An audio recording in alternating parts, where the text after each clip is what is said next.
the start of the Atlanta Hawks and, the Cleveland Cavaliers playing game, and I'm watching ESPN Countdown. I hate ESPN. I hate sports. They're awful. They don't know how to talk about sports. They literally have people mediate, and then they always just go to the former NBA journalist or player who's on there who actually knows about sport, and they just let the one guy talk. And I don't, the amount of times they went to Jalen Rose was pissing me off. This isn't what the video is about. How will Luka Doncic, why am I messing that up? They got me messed up out there. They were saying his name wrong, and now they got it messed up in my head. I hate ESPN. But either way, how will his injury status impact this series? So let's get right into it. And I think this is something that definitely needs to be talked about. I want to hear your opinions. If you're a Jazz fan, we'll start with you guys first. How it helps the Jazz, and then at the end, the second half of this video will be how the Mavericks can still win even though Luka's out. I'm so scared to say his name. It just needs to come back to me, okay? So let's get right into it. Like and subscribe, comment down below. Let's hear those thoughts. So, Luka.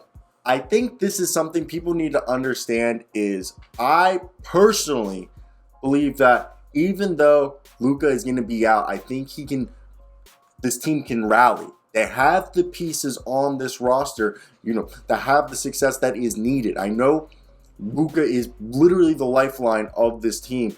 I personally think it can still be an attainable win because on paper, right now, you're thinking, hell, the Jazz, okay? Because the Jazz over the last few years have screwed up in the playoffs in the terms that Rudy Gobert, everyone talks about, we're not going to go into, got exposed. And look, in layman's terms, what everyone wants to say, the reason why the Jazz sucked on defense was because of Rudy Gobert, but it's because perimeter defense, which they addressed this offseason. We didn't really see come to fruition all the time. We saw it at times to be like the moves they needed. But look, we don't know how long Luke is going to be out with this calf strain. He suffered in the final regular season, okay?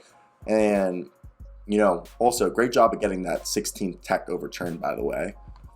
So, look, I expect him to be listed potentially. He's going to be listed out, but there's a small chance that he could get into that game questionable. But I don't think, nonetheless, it's naive to think that whenever Luka does come back, he can just hop back on the floor and play 40 minutes a night at an all-NBA level. Even when he does, I don't know if you guys know, calf strains are notorious for their capacity for re-injury, especially if a player tries to shortcut the recovery schedule. So, no bueno is this news, okay? And look, can the Mavs beat this team? I don't know, man. I don't know. In the Utah Jazz right now, we don't know. I don't know if they can do it. So if I'm going to put it right here, the Utah Jazz have the advantage. Rudy Gay, Eric Pascal, okay? Donovan Mitchell. Literally, look at Royce O'Neal, Mike Conley, Rudy. Really, Bojan Bogdanovic is a beast. Okay, he can shoot so much. And he needs to be on fire.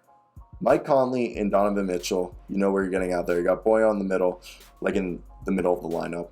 Then you got Royce O'Neal's one of the forwards, and Rudy Gobert literally on the middle of the floor as the center. So then you'll expect most likely Hassan Whiteside, Jordan Clarkson, Trent Forrest, maybe.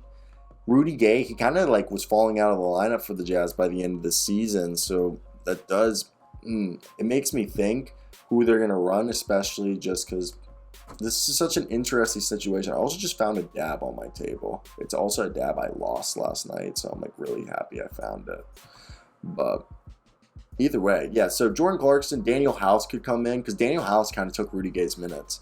It was a lot longer video I thought about, but when I look at this, Mike Conley beats, Mike Conley and Donovan Mitchell and Bojan and Jordan Clarkson. That just beats the whole Spencer Dinwiddie, Jalen Bronson.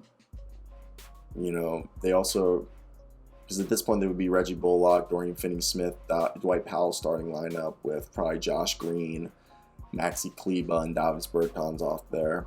When you look at it, Mike Conley, Donovan Mitchell, Bojan Bogdanovic, Royce O'Neal, Rudy Gobert, Jordan Clarkson, Daniel House, Rudy Gay, and Hassan Whiteside, as I'm going to give it to the Jazz. I'm sorry, guys, but I do have faith. Honestly, I have faith in the Mavs. I still say the Mavs can win this, but as of right now, it could go to the Jazz's favor.